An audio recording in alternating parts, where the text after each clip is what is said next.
I think that migration out of expensive financial assets into hard assets, gold, metals, and others is basically the opportunity. And to me, it's the skepticism towards mining is in particular inside of that realm of hard assets is one of the best opportunities I've seen in my career.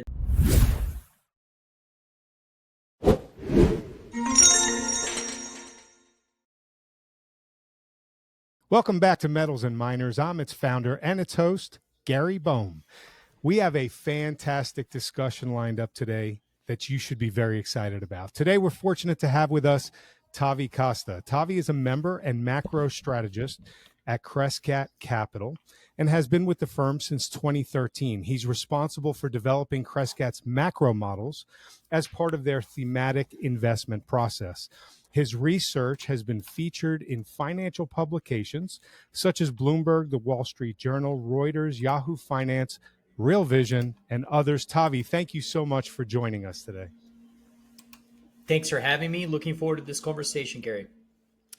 So Crescat Capital's investment approach focuses on identifying significant macro trends and strategically positioning itself to capitalize on them, primarily by targeting highly inefficient market segments that have historically been mispriced relative to the potential economic shifts that y'all are anticipating to occur. What economic shifts are you anticipating over the next 6 to 12 months, and how are you positioning for them? I think the largest one is this potential of migration of capital back into hard assets. And, I think there's going to be a lot of ramifications from that thesis overall, but in particular, commodity industries that have been neglected for a long time. And we tend to see these types of dislocations in markets over time. It's sort of why there's a cyclicality of industry leadership and also economic cycles overall. And so we've had a long period of where capital has not flowed into commodity businesses. That creates constraints to develop new mines, to develop new supply to come online for most of commodities, and therefore ultimately creates also the bull market for most of these industries. And so I think we're sort of at that pivotal moment right now. Nobody knew when exactly what would be the cause of the shift towards commodities is starting to do very well. I think we started seeing that after the COVID recession and how policymakers really behave towards that, and then the inflationary environment that we've been in since that period. And now, there has been some parts of the commodity market that started to see a bull market. Energy was the very first one, and then we had other metals begin to have a significant move, gold in particular. Then copper had a big move, and we start seeing some of those industries, the companies that produce those assets, is starting to perform better. Emerging markets. I mean, who would have thought that we've had such a long period of tightening of monetary conditions, and emerging markets held up so well in this environment, and that's really all these types of performances in times when people never thought it would be possible. I mean, remember gold, breaking out to new levels at the same time as treasuries or yields are increasing. If you ask any market participant and expert in markets, they would say, no way interest rates can rise and gold can rise. And that, guess what? It did. And so all these things are, usually people get caught up by studying the last 10 years rather than studying hundreds of years of history. And I certainly try to not, to not make that mistake. I try to learn from other periods that can be somewhat similar to what we're facing today. Nothing will be just like today. What we're facing today is what we call the trifecta of macro imbalances: is the debt problem of the 40s, the inflation of the 70s, and a valuation issue of financial assets that we haven't seen since the tech bubble, or maybe the before the Great Depression in the late 1920s. And so it's a long way to answer your question, but that's basically. I think that migration out of expensive financial assets into hard assets, gold, metals, and others is basically the opportunity. And to me, it's the skepticism towards mining is in particular inside of that realm of the hard assets is one of the best opportunities I've seen in my career. And that's why my focus has been so much into the metals and mining industry. Well, that was a fantastic and detailed response. And there's several themes within there that we're going to touch on as we go along through here. I want to focus on inflation for a moment. While the macro environment today, as you just touched on, differs from that of the 70s and the 40s, there's definitely lessons from history that we can take. Inflation tends to develop through waves. We've seen it develop three specific waves in those decades. A few of the main drivers of today's inflation seems to be deglobalization, irresponsible levels of government spending, ongoing commodity supply constraints, and a wage price spiral. This is some of the pieces that you've been talking about. Tavi, do you believe that stubborn inflationary pressures will prime investors to once again favor the hard assets in a major portfolio allocation? And if so, to what degree are you expecting in terms of an allocation after the ramp up? I think it's impossible to know what will be the final allocation by the end of this, let's call it this decade or the next 15 years or so. I would say that the most important aspect of the thesis is understanding that this part of this segment of the overall market is extremely undervalued, and asymmetry is the word of the day in terms of the opportunity. And in other words, we can see exponential growth just because these markets have been ignored for so long that any significant capital coming back into these industries will make a huge shift. Not only that, I do think the metals and mining will become a vital part of the global economy, which we haven't seen in a long time. Back in the days, even gold and silver, forget about copper for a minute, used to make up close to 20% or so of the global assets environment. And today it's nothing. It's less than 1%. And I'm not saying we're going to go back to those levels, but I do think it's possible to see drastically higher allocation of money coming back to precious metals industry, not just the miners, but gold and central banks buying gold and silver coming back and platinum and so forth. Now, on the copper side and other metals that play into this green revolution, play into the electrification thesis, play into the reshoring, those are also going to, in my view, benefit tremendously from this environment. And I think what we learned throughout history is inflation can develop not only through waves, as you said there, however, but also through different drivers. In the 1970s, I think the biggest drivers are a few of them. Number one was commodity prices increasing, which mostly were driven by the fact that before that decade of the 70s, we had also a period where capital was also neglecting natural resource industries. Sounds familiar to today. We had a period where the mining industry had faced, leading up to the 1970s, a long time of no discoveries. Well, that's kind of similar to today as well. People were very skeptical about investing in mining. And then when prices of metals began to surge, that whole skepticism shifted it or morphed into opportunity, and people start deploying money back into the space. I think that's what's going to happen. But the 1970s also saw a period where labor cost pressure was also very significant. Outside of some issues with commodity shock prices that we saw with deglobalization sort of playing a role there as well. We did see central banks buying gold. That was a period that marked the end of discipline with the end of the gold standard. The 1940s was completely different. We didn't, basically what we had was financial repression. Was a government that had too much debt because of the World War II, and basically had to stop, not allow interest rates to rise. We had yield curve control and all sorts of things that, allow inflation to run hotter than historical standards, despite the fact that cost of capital was artificially capped lower. Well, that also sounds familiar to today. And Very so, much so. yeah. And so I think that's, and what are the lessons we saw during those times is that commodities, real assets outperform financial assets. Now, would that surprise anyone if we see that today? It wouldn't surprise me. And the main point about this is that in the 40s and the 70s, just as an example, the valuation of financial assets was nowhere close to what it is today. Nowhere close. And so I would argue that the shift back into hard assets could be even more pronounced this time. Yeah, I'm in agreement with 100% with everything you just said. I want to just one last question on inflation. It has a significant psychological component once it gets entrenched and embedded in people's minds.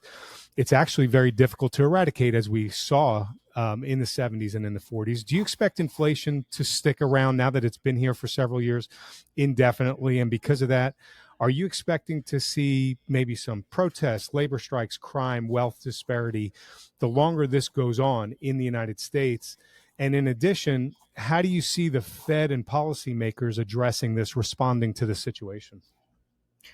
Well, I think the inflation gene is out of the bottle, which is the most important thing, and it's really hard to deal with a macro factor that tends to be so embedded in the economy. And as you use the word entrenched, and entrenched is I think a very meaningful word for describing what's happening today. It's basically it changes, the psychological aspect of inflation really changes the way consumers behave. It changes the way businesses behave.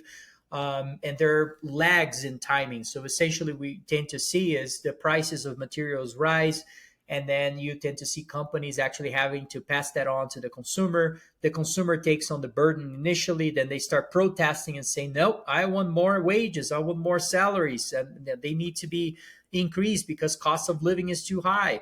And so that's what creates this kind of self-reinforcing environment of inflationary pressure. And I think emerging markets, which tend to sort of face those issues over the long period of time, and if we study emerging markets a little more, the main reason, and by the way, I was born and raised in Brazil, so I guess I've lived through inflation my whole life.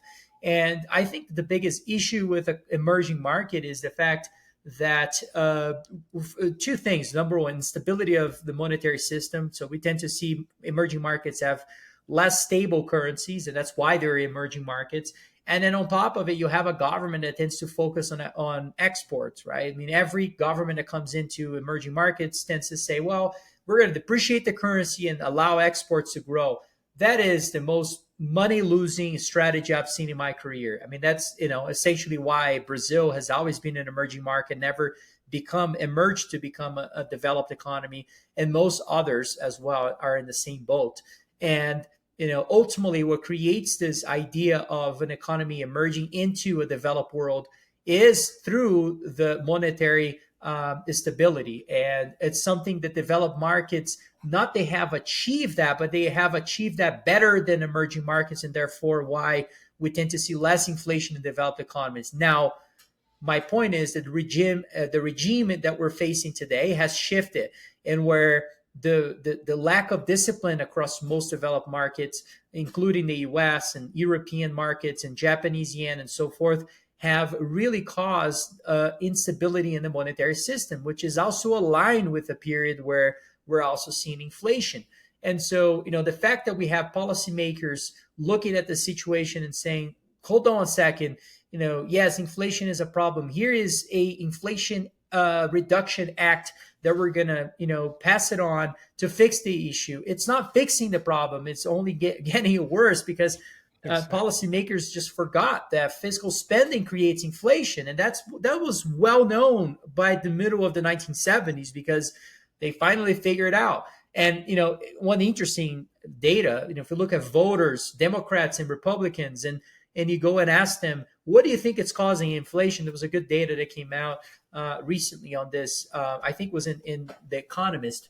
And the answer was, there's a lot of things, that asked in that question. And the voters, the most answered alternative of that question was actually government spending. And that makes sense. They were starting to figure that out. And so, but governments, they just take forever to act on these things. And then on top of it, you have this commodity view that I just presented, that is essentially predicated on the lack of capital spending and knowing that, how long it takes to build a mine. I made a point the other day that I think it's going to add to this inflation thesis, and why it's going to be so entrenched is because of the commodity space. And, just give you one example. How long does it take to build a mine today? About 15.6 years is what the last research from the S&P Global came out. Okay, well, that is predicated as well on a research that was used for the last 2 to 3 decades, looking at 120 mines or so. And guess what? We lived in a world where cost of labor was low. We lived in a world that was highly globalized. We lived in a world with zero interest rate policies across most economies, and still took 15 to 16 years to build a mine. What if we have a deglobalized environment where also cost of capital is a lot higher, where labor cost pressures are also a lot higher, where inflation is bothering those companies? How long is it going to take to see those come to fruition?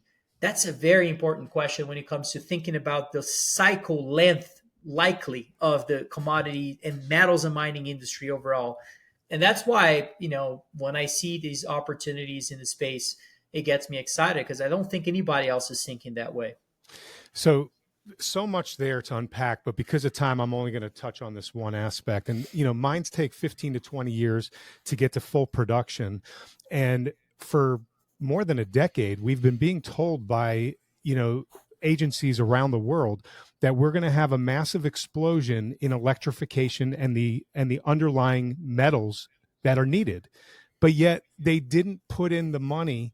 They didn't invest in the mines 15 to 20 years ago, so that today and over the next coming years, we're going to have enough mine material coming out in terms of supply to meet this anticipated massive demand. So either what we've been told is fabricated and there's not going to be a massive demand, or prices have to go higher. Am I missing something? No, that's the view, and the crazy part is that there are mines being sold today, and you look at the financial modeling they're being made. Some of these companies are assuming cash flows how do they assume cash flows? They make assumptions as well of the metal prices. And so when you look at those assumptions, basically metal prices, now I'll give you an example of a gold mine we're looking at. They're using 1851 for the gold price for 5 years from now, 10 years from now. How in the world we're going to see a deleveraging of all these issues we have globally, a deglobalization escalating, more geopolitical issues, and you're telling me gold prices would be 1851? Where do I sign this contract to buy this mine right now? And it's being sold for less than 2 times free cash flow? Okay, well, I think that a lot of investors tend to focus so much about this, ability of negotiating and learning how to let the market do that for you. The market has done that for you right now. The market has negotiated for you down to 1 to 2 times free cash flow. When are you going to get that in your lifetime? I don't know. It's going to take a long time to see these types of opportunities again. And so I think the timing to be, I got in my inbox the other day, somebody, I get these things all the time, by the way, not that I'm popular and I get messages all the time, but I did get some of those questions every now and then. And I get this older guy asking me a question. What do you think about this metals reaction over the last 2 weeks? I don't care. I mean, why do I care about that? Why? This is just absolutely, meaningless for a long-term strategy that you're taking. Yeah. I mean, all these things I talk about, if people are day trading my research, go get another job. I mean, that's not the idea here. That's not what I'm. This is a decade. This is a decade long playing out. Tavi, right. So you've spoken at length about your macro thesis and how it's reinforced by gold's resurgence as a critical asset because of nations and central banks turning away from U.S. treasuries for obvious reasons, specifically since the Russian-Ukraine conflict. Last week, 2 weeks ago, China came out and said that they stopped buying gold with their reserves. And on that day last week, gold tanked really hard. It's stabilized since then. Has your view on that changed, or was that purposeful propaganda by China, or was it something else? I don't know who is doing propaganda or who is what the motivations are behind it. I can come up with ideas just like you probably just did in terms of China's driving gold prices lower so they can buy more, or you can come up with all sorts of things. Or Western societies are coming out and saying those things because they're facing too much pressure from gold prices rising. Imagine if you're the U.S. government watching the situation. That's one solution you can come up with. But I think this is a classic example of how to interpret market data. And oftentimes not oftentimes, every day there's going to be a narrative in the market. And those narratives will change over time. And it is your job as a market participant to look at the data and interpret yourself and see if the narrative is right or wrong. And a lot of times the narrative is wrong. In this case, I did my own research. I went there and I was like, well, what did the PBOC, the Bank of China, put out a statement saying that? No.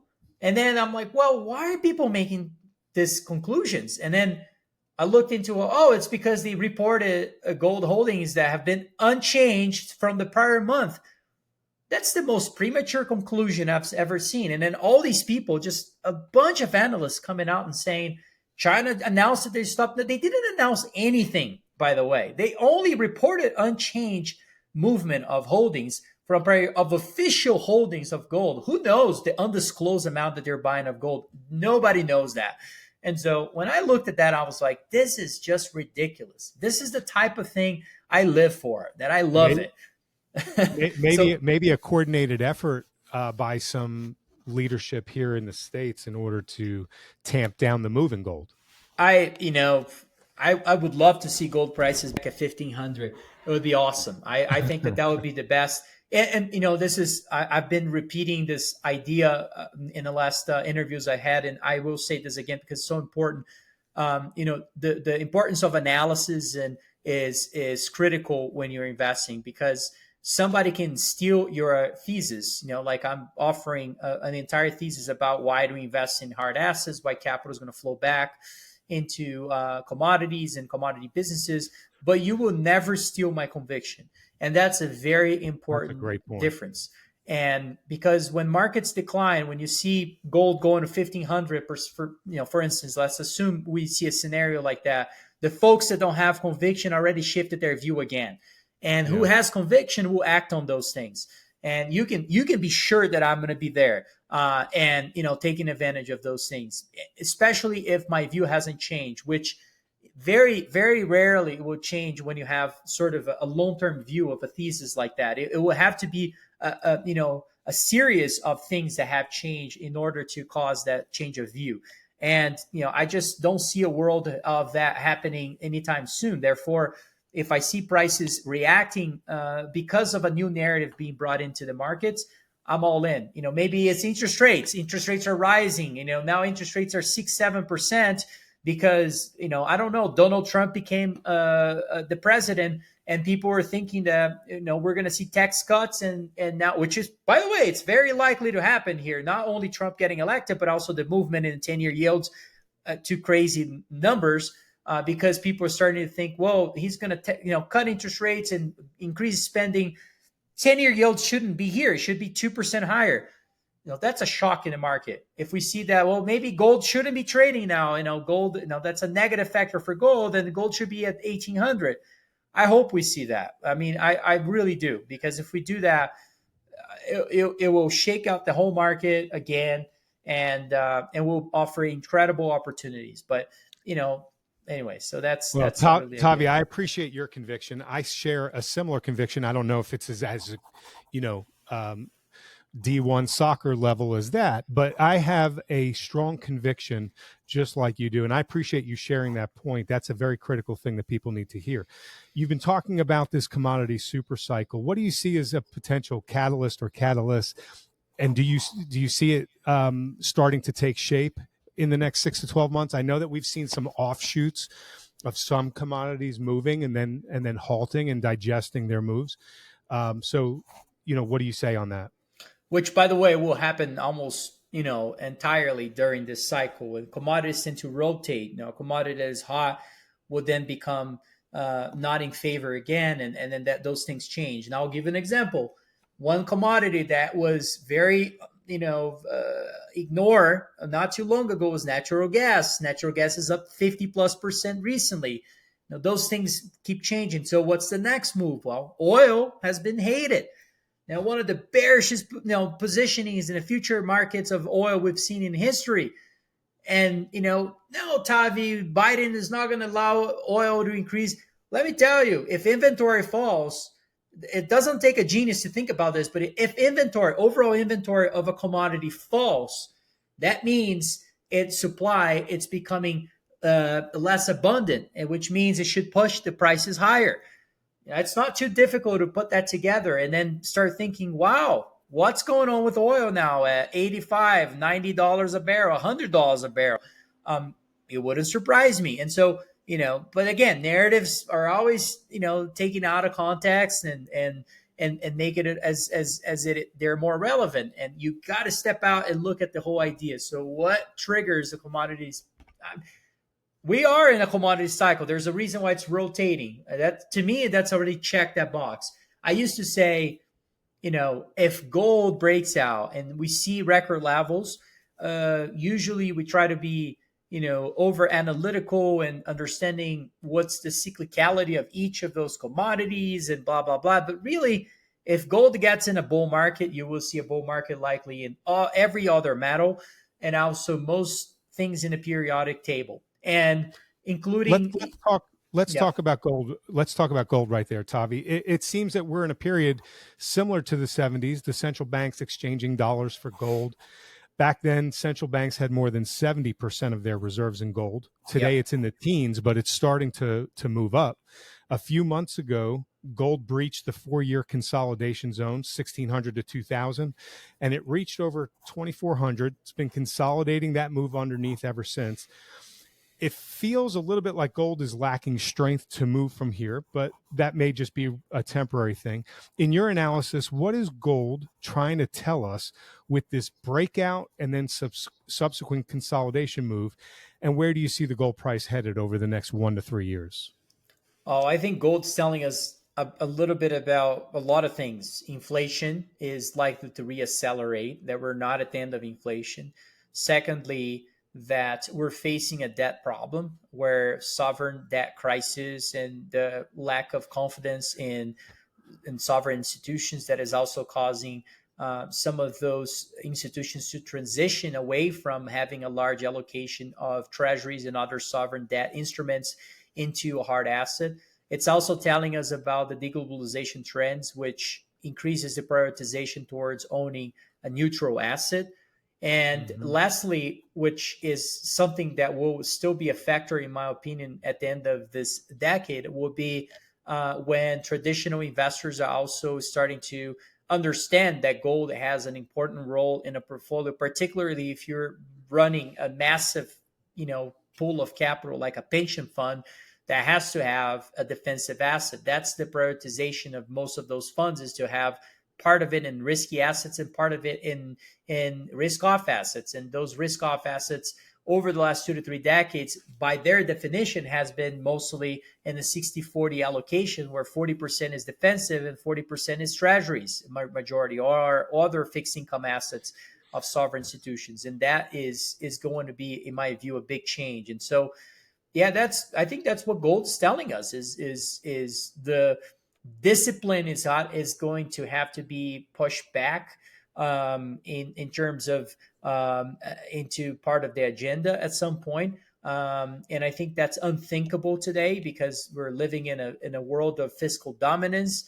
And at some point, we're going to hit a wall, and we just don't know when that wall will be.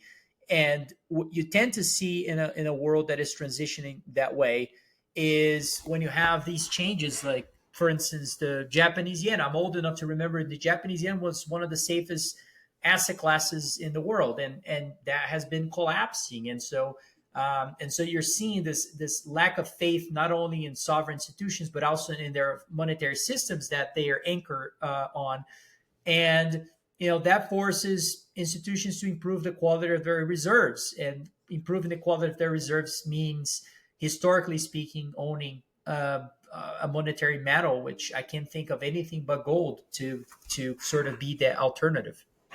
Do you have a price range expectation for gold over the next 1 to 3 years?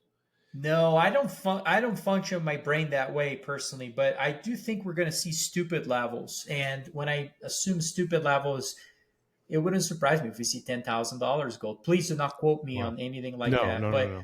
I do think, yeah, it wouldn't surprise me. And I could be wrong. You know, I can see 5,000. I'm happy with 5,000 because I do think that we see an environment like that.